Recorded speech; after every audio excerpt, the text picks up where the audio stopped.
Alors, il y a les armes conventionnelles et il y a celles de demain. Plus d'1 millier de scientifiques ont signé un appel pour réclamer l'interdiction des armes autonomes, comprenez les robots tueurs. Ces personnalités des chercheurs en intelligence artificielle, pour la plupart, s'inquiètent de l'utilisation de ces armes qui peuvent prendre la décision de tuer sans intervention humaine.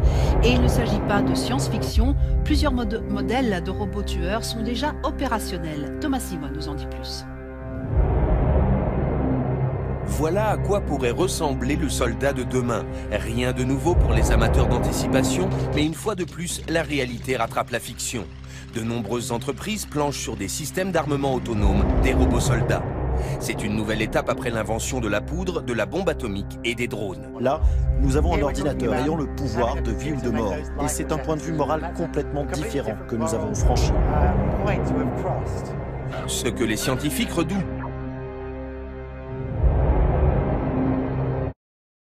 C'est l'absence de toute inhibition pour tuer des gens, faire la guerre. Ce que les scientifiques redoutent, c'est l'absence de toute inhibition pour tuer des gens, faire la guerre. Ce que les scientifiques redoutent, c'est l'absence de toute inhibition pour tuer des gens, faire la guerre, exterminer des groupes ethniques ciblés.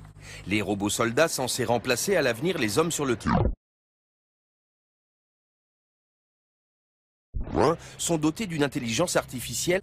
Les robots soldats censés remplacer à l'avenir les hommes sur le terrain sont dotés d'une intelligence artificielle. Les robots soldats censés remplacer à l'avenir les hommes sur le terrain sont dotés d'une intelligence artificielle qui leur permet de prendre des décisions de manière autonome.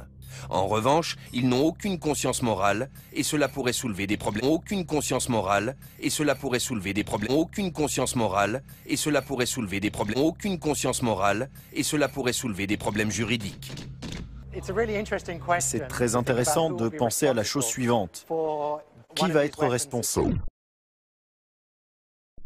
si cet armement tue une personne innocente? Qui va être responsable si cet armement tue une personne innocente? Il n'y a pas de cadre légal en place. Est-ce le fabricant, le programmateur, celui qui a mis la machine en marche, celui qui a mis la machine en marche, celui qui a mis la machine en marche? Il sera pourtant difficile d'interdire ce dispositif. Une machine de guerre efficace qui permet d'épargner les vies de soldats.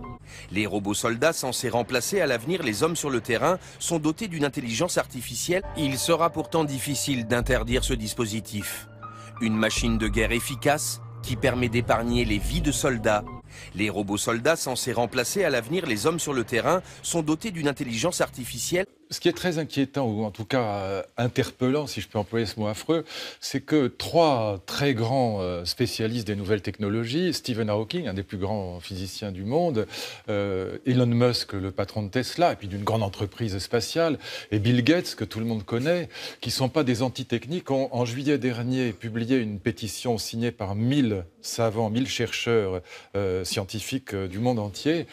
Et il y a une formule notamment qu'ils ont signée, tous ces gens, qui est la formule de Stephen Hawking, disant si nous inventons l'intelligence artificielle forte, c'est-à-dire des ordinateurs qui sont capables non seulement d'auto-apprendre, de s'éduquer eux-mêmes, mais d'arriver à avoir des émotions et une conscience de soi, eh bien, ce sera la dernière invention de l'humanité. Voilà. Pourquoi la dernière invention? Il y a lieu de s'inquiéter.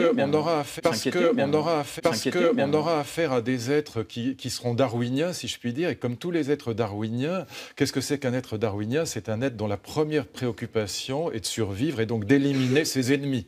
Et évidemment, ces robots sauront que nos ennemis, enfin que ces ennemis, leurs ennemis, pardon, sauront que nos ennemis, enfin que ces ennemis, leurs ennemis, pardon, c'est l'humanité. C'est l'humanité. C'est l'humanité. Alors, si c'était moi qui le disais, ça ferait rigoler, ça n'aurait aucune importance.